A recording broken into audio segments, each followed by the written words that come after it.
निर्वाचन को दृष्टि रखी ओडिशा रे केंद्रीय और राज्यर हेवीवेट नेता प्रचार जोर धरी। तेज आज काकटपुर ब्लॉक पड़िया 5टी अध्यक्ष भी कार्तिकेयन पांड्यान मुख्यमंत्री नवीन पट्टनायक को षष्ठ थर मुख्यमंत्री करने को कर्मी मानक उद्बोधन देते। ब्लॉक पड़िया पांड्यान स्वागत पर 10,000 ऊर्ध्व कर्मी समागम होता। प्रथमे पहुंचा पर बीजेडी विधायक प्रार्थी तुषारकांति बेहेरा पुष्पगुच्छ दे स्वागत करते। मंच को जीवा आगु भिके पांड्यान सभास्थल में कर्मी मानक साक्षात करी सेमानक निकटरू अभियोग पत्र ग्रहण करने सहित अनेक कर्मी मानक सहित सेल्फी उठाइले।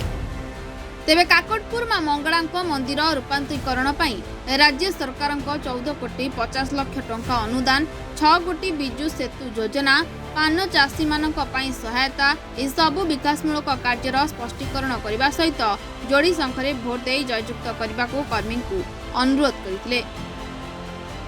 2024 साधारण निर्वाचन उपलक्षे माननीय अध्यक्ष 5टी तथा आम ओडिशा नवीन ओडिशा सहित भी कार्तिक पांड्यान ये काकटपुर आसते निर्वाचन प्रचार में समस्त तथ्य रखीगले। माननीय मुख्यमंत्री श्री नवीन पट्टनायक के नेतृत्व में राज्य में जो रूपांतरण होती काकटपुर निर्वाचन मंडल जो प्रगति घटी जो विकास घटी जो विभिन्न जनकल्याणकारी कार्यक्रम जो टंका सब माननीय मुख्यमंत्री जो देते तार तथ्य रखिले। एवं सबुठ बड़ कथा है जून 9 तारिख दिन ये दंभोक्ति से प्रकाश कर विजु जनता दल राज्य सरकार गढ़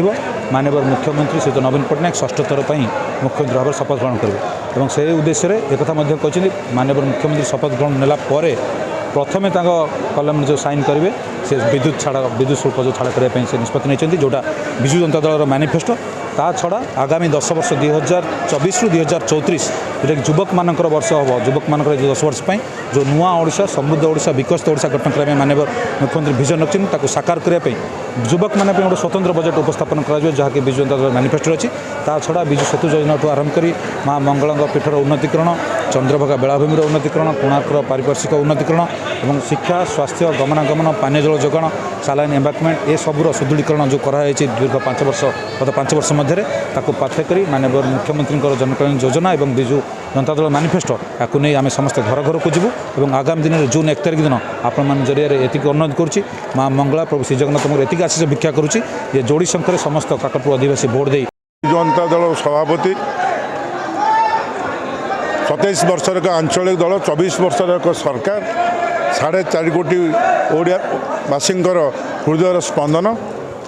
147 आसन में मंग सी धरी षष्ठ थर पर आगामी जून 9 तारिख में पुणे आउे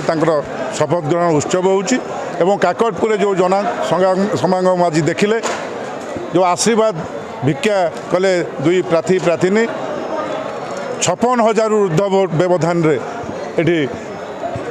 तुषार बाबू पुणी आउे द्वितीय थर पर जीतवे और सर्वाधिक भोट ये 7टा सेगमेंट लोकसभा सेगमेंट काकटपुर निर्वाचन मंडली संसदीय क्षेत्र में 1 नंबर हम। Kakatpur arch Vishwal report reporters today.